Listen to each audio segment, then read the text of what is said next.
Gran gusto de saludarlos en este nuevo programa de Corriente de Pensamiento.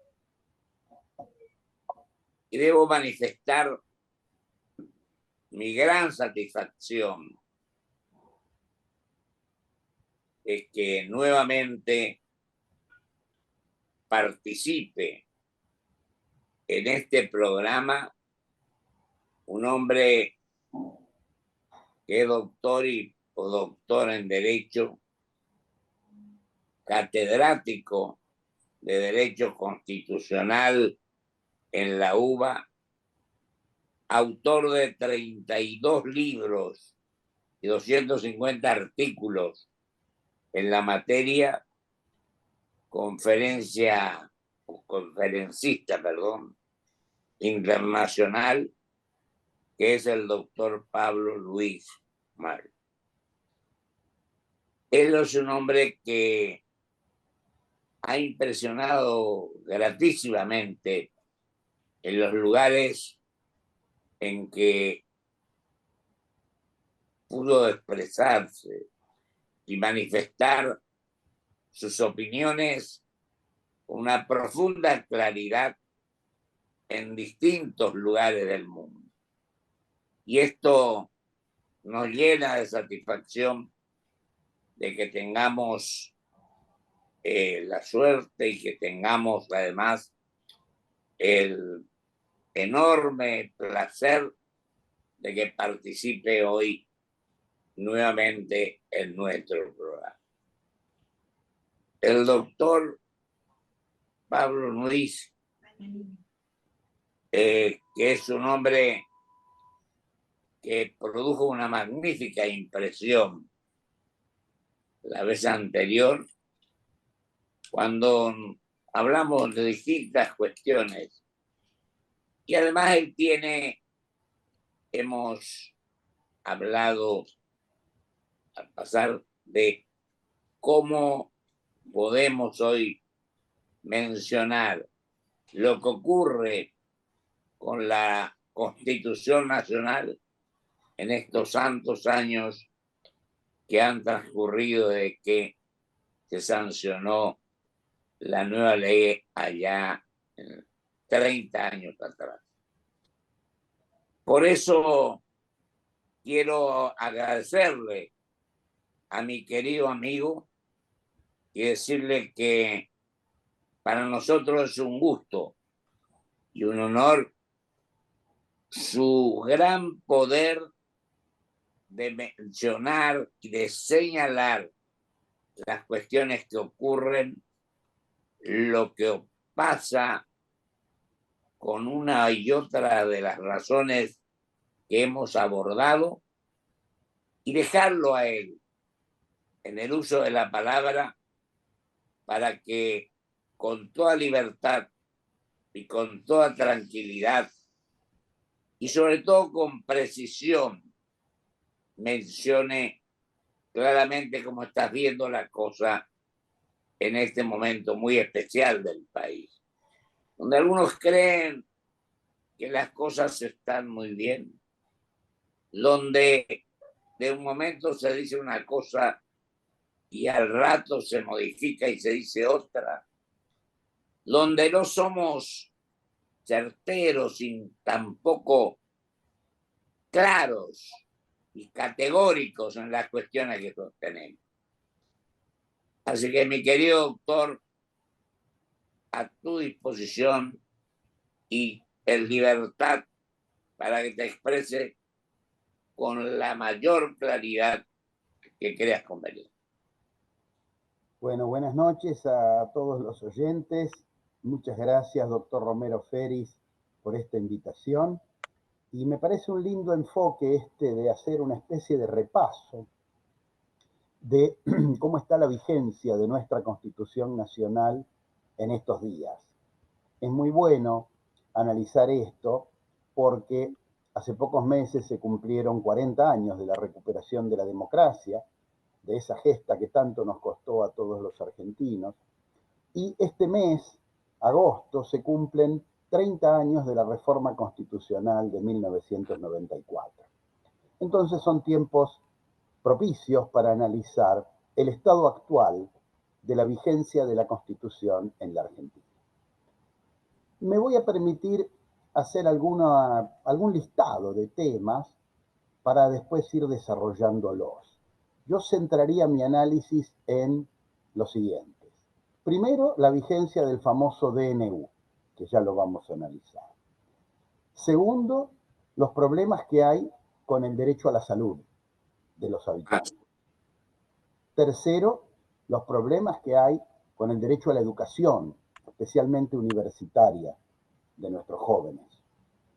Cuarto, el problema que hay con la disposición de bienes del Estado sin pasar por el Congreso, y estoy hablando del oro que mandaron a Inglaterra. Y quinto, la, digamos así, apología de la última dictadura militar que hicieron algunos diputados que visitaron en la cárcel a personas condenadas por crímenes de lesa humanidad. Voy a tratar de sintetizar esos 5 temas en el rato que tenemos, doctor Romero Félix. Vamos primero con el decreto, entonces. Todos recordarán que en el mes de diciembre, a poco de asumir, el actual presidente dictó un decreto de necesidad y urgencia, el decreto número 70 del año 23, de 365 artículos, en el cual intentó modificar todo el régimen jurídico argentino, un decreto claramente inconstitucional hasta por el título y hasta por la cantidad de artículos que tiene. Pero también es inconstitucional porque no estaban dadas las condiciones para que el presidente hiciera uso de esta atribución tan excepcional. Recordábamos recién la reforma del año 94, la reforma constitucional. Pues bien, la Constitución prohíbe los DNU. Mis queridos compatriotas, aprendamos esto. La Constitución no los permite, los prohíbe. La regla del artículo 99, inciso 3 de la Constitución es la prohibición. Y hay una pequeña ventanita y una pequeña excepción para que cuando hay una emergencia extrema y urgente y cuando el Congreso no se puede reunir para enfrentarla, solo cuando se dan estas dos condiciones, el presidente va a poder sancionar un DNU, decreto de necesidad y urgencia. Bueno, acá no se daban ninguna de esas dos condiciones. Ese DNU, además de inconstitucional, contenía algunas trampitas, ¿no? Que alguna vez creo que comentamos en este programa, pero viene bien repasarlas. La primera, cuando convocan a sesiones extraordinarias del Congreso, no lo incluyen en el temario de los temas a tratar. Luego tuvieron que sacar un decreto rectificatorio agregándolo, obviamente, por las quejas de la oposición. Segundo, no le pusieron plazo. ¿Para qué? Para que entre en vigor el último día hábil del año 23, un día antes de la feria judicial, y los jueces no hicieran a tiempo a declararlo inconstitucional. Tercero, las cámaras tardaron un mes, el Senado, y 2 meses en diputados, para conformar la comisión bicameral permanente, que se compone por diputados y senadores, y que es la que tiene que revisar y controlar a este DNU. A propósito, los presidentes de las cámaras, el señor Menem y la señora Villarruel, no designaban a los integrantes de la comisión. Una vez que los designaron, recién en marzo, el Senado trató el DNU y por supuesto lo rechazó como correspondía, porque es inconstitucional. Pero la Cámara de Diputados ya llevamos casi 9 meses desde la sanción y la Cámara de Diputados todavía no revisó el DNU. Acá hay claramente un incumplimiento de los deberes de funcionario público por parte del presidente de la Cámara de Diputados de la Nación, que no convoca una sesión para tratar el DNU. ¿Por qué? Porque la Constitución dice expresamente que las cámaras deben tratarlo de inmediato. Esto es literal. El artículo de la Constitución dice que las cámaras deben tratarlo de inmediato. Bueno, estamos a 13, el día 20 se van a cumplir los 9 meses de la sanción de este DNU y la Cámara de Diputados todavía no lo trató. Ese DNU, ahora paso al segundo tema, que es el tema del derecho a la salud, produjo un descalabro total en el sistema de salud privado de la Argentina. Todos sabemos los aumentos escandalosos que hicieron las prepagas durante el mes de diciembre, enero y febrero. Tanto es así que el gobierno tuvo que dar marcha atrás. En algunos casos el gobierno terminó planteando la inconstitucionalidad del propio decreto presidencial para luego habilitar descuentos en las cuotas de las prepagas. Es decir, como el decreto libera ese mercado, el mercado de la medicina prepaga, una locura liberar ese mercado en el peor momento de inflación de los últimos años, ¿no? ¿Qué iban a hacer las prepagas? Obviamente te iban a duplicar o triplicar la cuota. Después, para poder obligarlas a bajar esas cuotas que la gente no podía pagar, el gobierno terminó planteando la inconstitucionalidad de su propio decreto para que las prepagas bajaran las cuotas. Tremendo eso, sí. Entonces, ahí tuvimos un enorme peligro en materia de derecho a la salud. Hubo gente que se quedó fuera del sistema. Cuando dieron marcha atrás, cuando volvieron a obligarle a las prepagas a bajar sus cuotas, haciendo una intervención en el mercado, que es la que tiene que hacer el Estado, porque el artículo 42 de la Constitución dice claramente que el Estado debe intervenir en la economía para paliar desigualdades y para combatir monopolios y oligopolios. El Estado tiene la obligación de hacerlo. Podemos ser todos los liberales que queramos, pero la Constitución manda eso, nos guste o no nos guste. Entonces, recién ahora las cuotas de las prepagas están más o menos estabilizándose porque la inflación carcomió un poco los aumentos que habían hecho y al mismo tiempo hubo marcha atrás y hubo anulación de algunos aumentos. Pero ahí tenemos el segundo tema. El derecho a la salud estuvo comprometido, lesionado durante los primeros meses de este año. Vamos al tercer tema que les planteé, el derecho a la educación. También hubo un embate del gobierno muy fuerte en contra de las universidades públicas. El gobierno, obviamente, por una cuestión ideológica, le fastidian las universidades públicas, le fastidia el presupuesto que el Estado tiene para solventar la educación pública, y entonces hicieron un ajuste terrible por el cual las universidades no hubieran podido pagar los sueldos de los docentes más que hasta el mes de mayo o junio. ¿Qué pasó? Una enorme marcha universitaria el día 23 de abril, donde docentes, alumnos, no docentes también, los empleados de las universidades y público en general, salimos a las calles sin distinción de bandería política, salimos a la calle en defensa de la educación pública.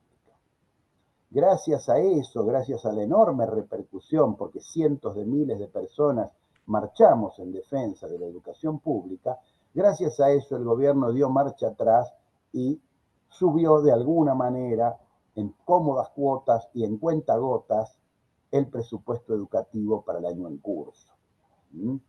Pero ahí también tuvimos una seria afectación durante los primeros meses del año de nuestro derecho a la educación pública y gratuita, que es un mandato constitucional que lo establece la Carta Magna Argentina en el artículo 75, incisos 18 y 19. Claramente dicho en la Constitución que la universidad pública debe ser gratuita y solventada por el Estado. Correcto. Hasta ahí el tercer tema. El cuarto tema. El Estado está disponiendo de bienes. En la ley de bases intentaron privatizar un montón de empresas, luego tuvieron que dar marcha atrás también en este tema, tercera marcha atrás de la que hablo hoy. Tuvieron que dejar sin efecto algunos planes o proyectos de privatización para conseguir los votos en las cámaras del Congreso y aprobar esa ley. Pero, a pesar de eso, en este momento se ha registrado los últimos días, según la prensa informó, un envío de toneladas de oro a Inglaterra. Yo quiero aclarar que el artículo 75, inciso 5 de la Constitución establece claramente que toda disposición de bienes del Estado debe ser dispuesta por el Congreso, no por el presidente, y menos por el ministro de Economía, como ha pasado en estos últimos días. se han enviado toneladas y toneladas de oro a Inglaterra para ver si consiguen un nuevo préstamo.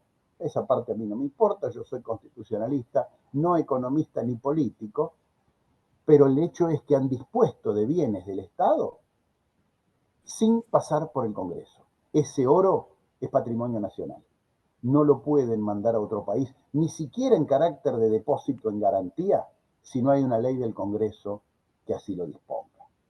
Así que aquí tenemos otra violación importante a la Constitución Nacional, mi querido doctor Romero Félix. Y ese era el cuarto tema del que yo les había prometido hablar. Vamos al quinto. Como ustedes saben, en la Argentina, en la última dictadura militar, tuvimos muchos muertos y muchos desaparecidos. Hubo personas condenadas por crímenes de lesa humanidad, básicamente torturas y desapariciones forzadas.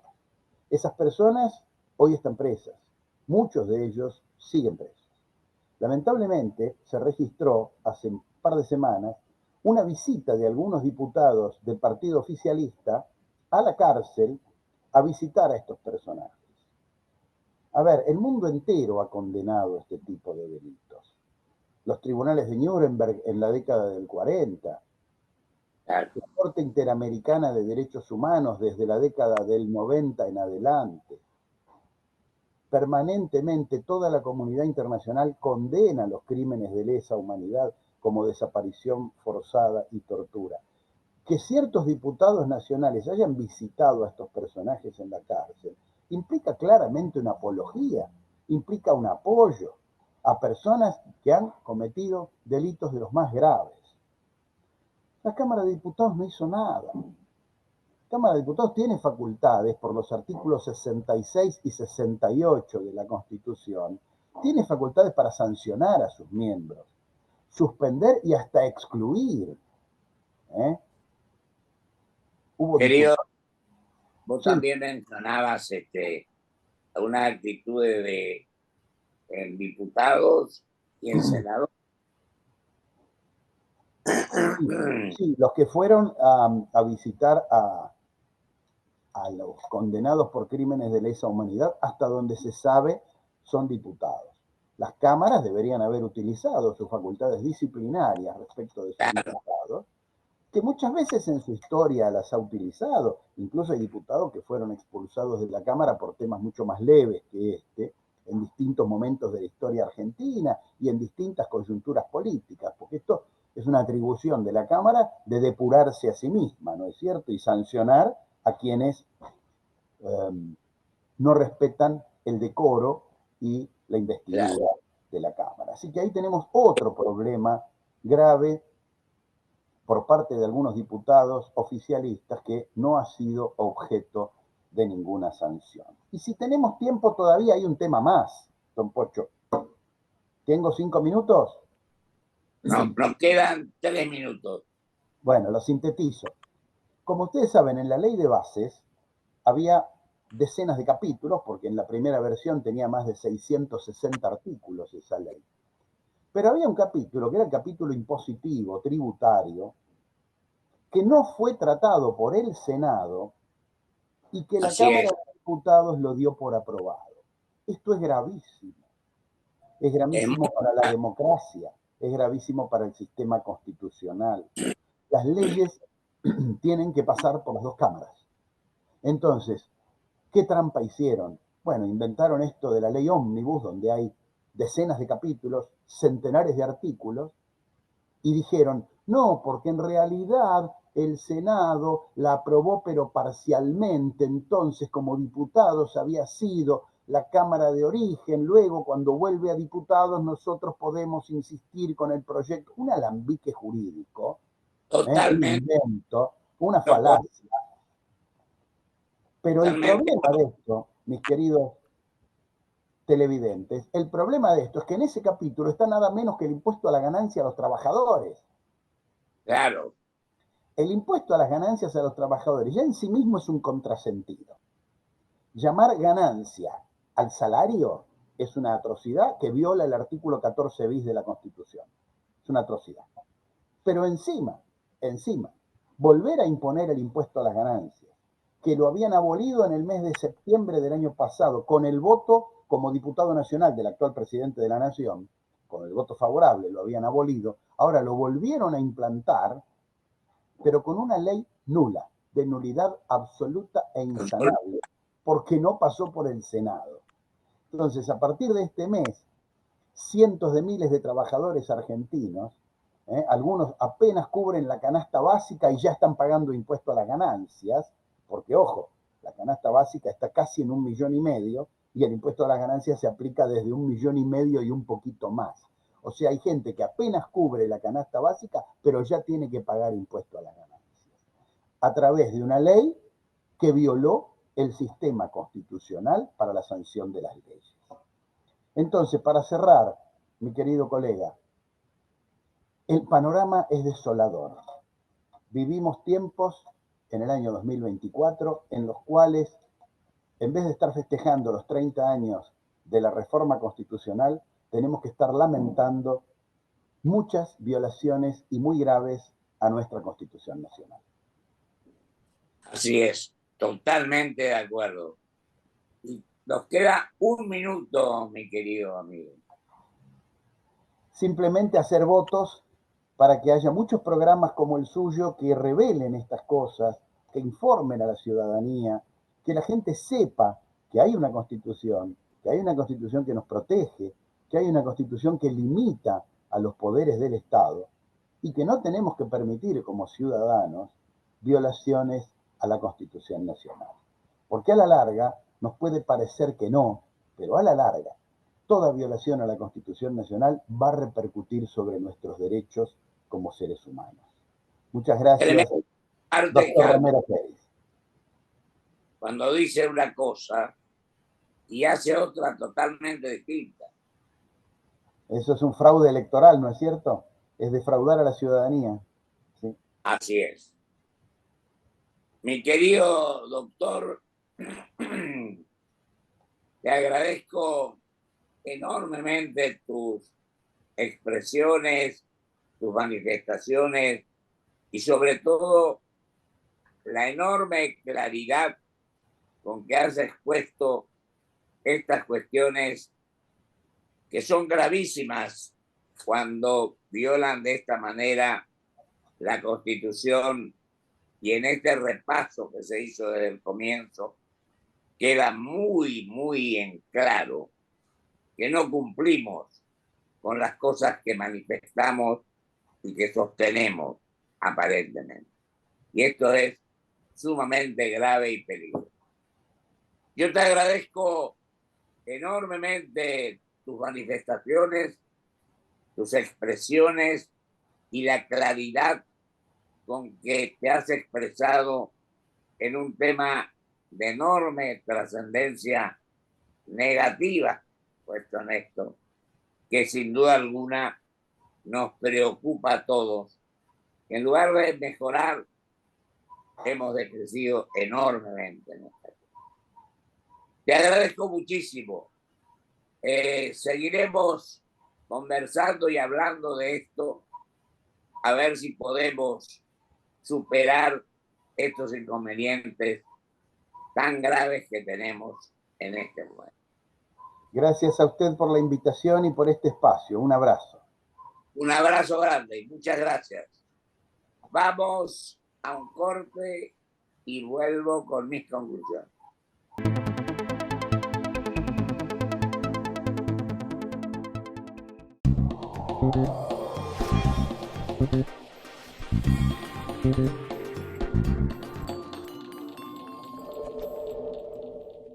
Ahora podés pagar desde la app Galicia con tus tarjetas de crédito en todos los QR, incluso estos del cartelito celeste. Para todos ustedes. Grupo Petersen, desde 1920, construyendo el país. Presentamos Club Toyota, la membresía que te hará vivir las mejores experiencias por el solo hecho de ser parte. ¿Cómo funciona? Escanea el código QR para registrarte y empezá a disfrutar. ¿Tenés un Toyota? ¡Sos parte!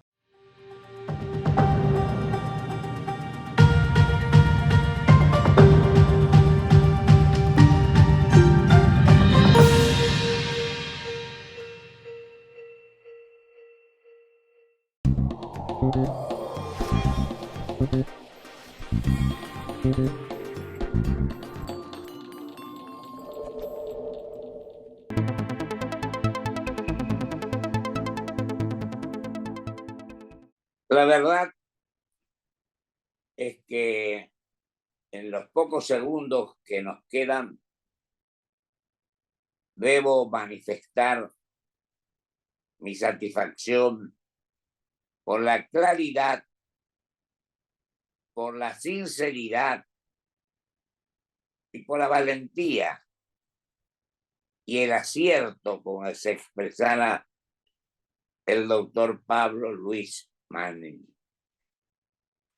Por eso debo manifestar que estas cuestiones tienden a esclarecer total y absolutamente que a veces sostenemos determinadas cuestiones y cuando llevamos a la práctica la convertimos en totalmente diferente, en totalmente irreales, en cuestiones en las cuales no manifestamos las cosas como son, sino las decimos de cualquier manera y no nos ajustamos con sinceridad a lo que favorece, en definitiva, el cumplimiento estricto de nuestra Constitución, como lo dijo el amigo, el doctor Manini, y lo dijo durante su exposición, magnífica, por cierto, en este caso. Debemos ser sinceros, debemos ajustarnos a cumplir con lo que dice la Constitución. Eso es lo primero que debemos cumplir y debemos concretar. Se nos fue el tiempo, así que hasta el próximo programa, si Dios quiere.